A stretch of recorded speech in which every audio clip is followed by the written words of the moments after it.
Aprende a invertir con Banco Big.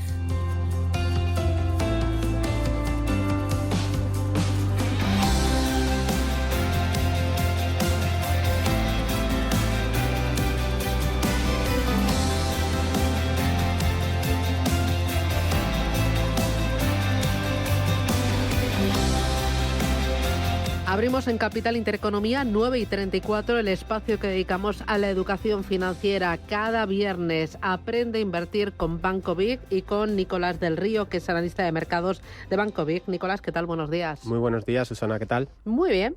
Hoy me traes algunas letras del abecedario, ¿no? Sí, comenzamos la semana pasada con las 6 primeras letras y hoy comenzamos porque creo que a nivel de terminología vamos a aprender ciertos términos, valga la palabra, que van a ser útiles para los oyentes y que nos van a sonar algunos, pero vamos a profundizar. Bueno, a mí me suena la G, pero me suena la G por otras cosas. Ahora es que es horario infantil, así no digo nada. Nada, pues sí, comenzamos con la G de Gap. O sea, no es de punto G. Claro, no. Es de Gap. Vámonos a Gap. Eso es, vámonos a la terminología inglesa. Menos sexy. Bastante menos. Pero y además nos vamos a un anglicismo, que es la terminología inglesa de Gap, del hueco de mercado, que se crea en esas sesiones que ya hemos explicado alguna vez, en las que, por algún motivo, cuando ha cerrado el valor el día anterior, ha habido una publicación de resultados. Es muy típico, sobre todo en las compañías norteamericanas o las compañías europeas, al día siguiente vienen con ese hueco que falta, ¿no? Entonces hay muchos oyentes y muchos inversores me dicen, a ver, Nicolás, ¿qué pasa? ¿Que no puedo comprar a este precio? Y digo, pues claro, no, porque en ese precio que tenemos los minoristas no tenemos la capacidad de entrar en el premercado, prácticamente toda la totalidad de los inversores minoristas, aunque hay algunas excepciones y algunas órdenes. Pero normalmente no podemos entrar. Por lo tanto, esos huecos pueden beneficiarnos si son al alza y perjudicarnos si son a la baja, si somos inversores a largo plazo. Lo que tenemos que tener en cuenta es que esos gaps, normalmente esos huecos, Susana, se van rellenando con el tiempo y es muy, muy útil verlos para saber niveles de análisis técnico que hemos hablado muchas veces, porque muchas veces esos gaps tienden a rellenarse con el tiempo, esos huecos. Tenemos la G de Gap, la H. Bueno, pues la H, hablamos de halcones, de hawkies. Esta semana hemos tenido la reunión de la FED, de la Reserva Federal, en Estados Unidos, y los halcones son aquellos presidentes de la FED o funcionarios de la FED o de otros bancos centrales como el europeo, que son normalmente más duros en lo que se llama política monetaria. O sea, son más restrictivos, quieren apretar más los tipos de interés, están muy pendientes de esa inflación, tiene que bajar al 2% como es su objetivo, y ahí están los halcones. La contraparte serían las palomas. Las palomas, dovish en inglés, y hawkies en inglés el halcón. Por lo tanto, normalmente, Susana, últimamente hay más halcones que palomas. Hay gente más crítica con el tema de la política monetaria. Vale. GHI.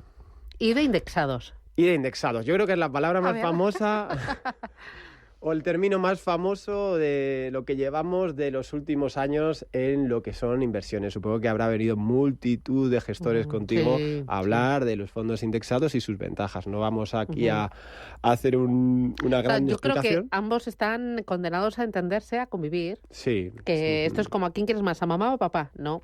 Totalmente. Y al final los indexados lo están haciendo realmente bien.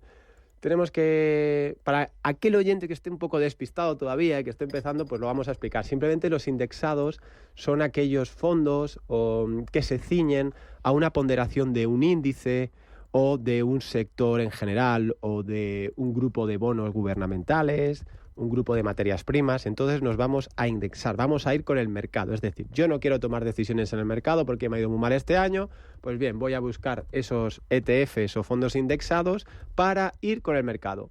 Que el IBEX 35 este año está muy bien y lleva un 6, un 7% de rentabilidad. Si tengo un fondo indexado del IBEX, tendré esa rentabilidad prácticamente parecida. Y eso es lo que es, ¿no? Ponderar los índices en función de su peso, de las acciones, y seguir con ellos un largo tiempo. La verdad es que los fondos indexados también, Susana, funcionan mejor a largo plazo que a corto. No vamos a estar especulando con un fondo indexado. GHIL, toca la L. Liquidación. Aquí estamos hablando de cosas muy dispares, pero para que se entiendan los oyentes, ¿qué es eso de la liquidación? Liquidar una opción o un futuro. Estamos hablando ya de productos derivados, de fechas de caducidad.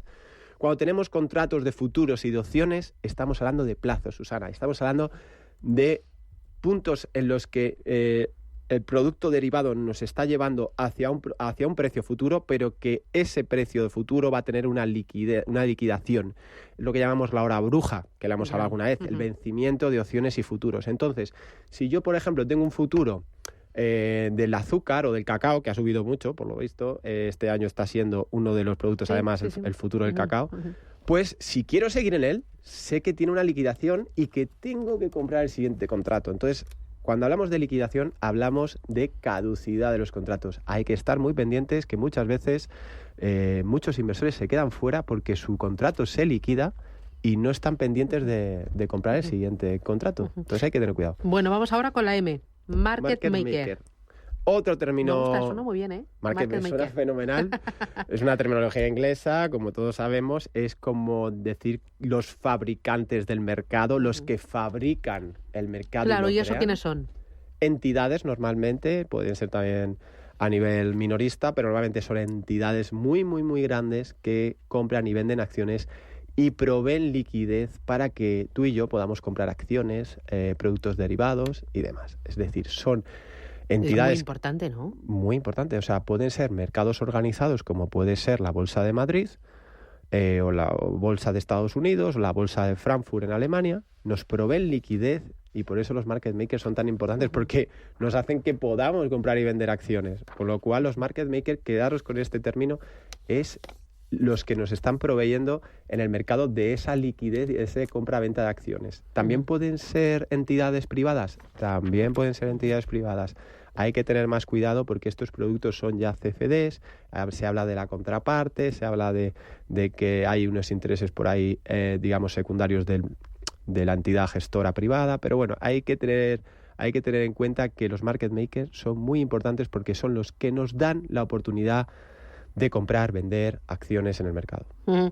Vamos con la N de Nasdaq. Bueno, el rey del mambo, las ¿no? tecnológicas, el que está de moda.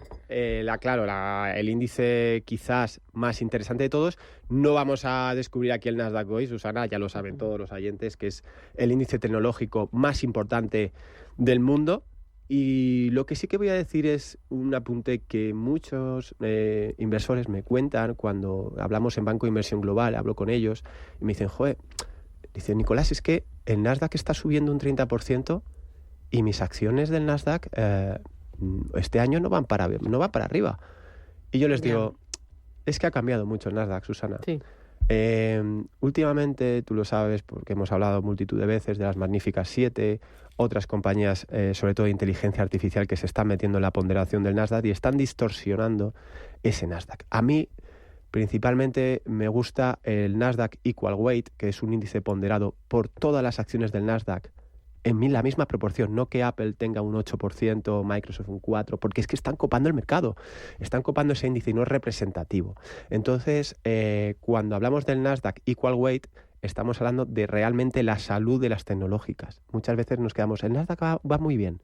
Ah, no, pues entonces fantástico, compro tecnológicas. Cuidado, hay que ver el Nasdaq en su ponderación igual en todas las acciones. Si nos vamos al Nasdaq normal, pues evidentemente las inteligencias artificiales de turno, las grandes tecnológicas, Google, Amazon, Alphabet y demás, lo hacen bien. No es representativo del resto de empresas, que estamos hablando de más de 3.000 compañías en el Nasdaq. Oye, me interesa para terminar OTC, o sea, aquí podemos repasar todo el abecedario, ¿eh? Sí. Sí, tendríamos aquí para unos cuantos episodios. OTC, otras siglas en inglés, hablamos de over the counter, que es simplemente los mercados que se encuentran no regulados. Tenemos, por un lado, mercados regulados, hemos hablado de BME, de la Bolsa de Madrid, y hablamos de mercados no regulados, como Chi Square en Estados Unidos, por ejemplo. Son entidades privadas y aquí lo que hablábamos, al no estar regulados, fíjate, Susana, es un mercado que provee liquidez, pero es opaco y no es tan transparente como puede ser el IBEX o como puede ser, la Bolsa de Madrid o puede ser la Bolsa de Frankfurt.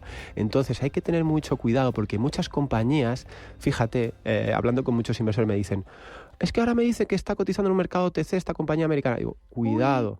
¿Sabes? Porque no pasa nada en principio, pero no vas a poder ver la liquidez, no vas a ver la contraparte, no vas a ver los libros donde están las compras y las ventas. Entonces es muy... a mí me produce un poco más de inseguridad, por lo cual yo siempre recomiendo a los inversores que no se fijen tanto en los OTCs y que se vayan más a los mercados organizados. Bueno, hemos repasado un trocito del abecedario. Hemos empezado con la G de Gap, hemos seguido con la H de halcones, I de indexado, L de liquidación, M de market maker, N de Nasdaq y OTC.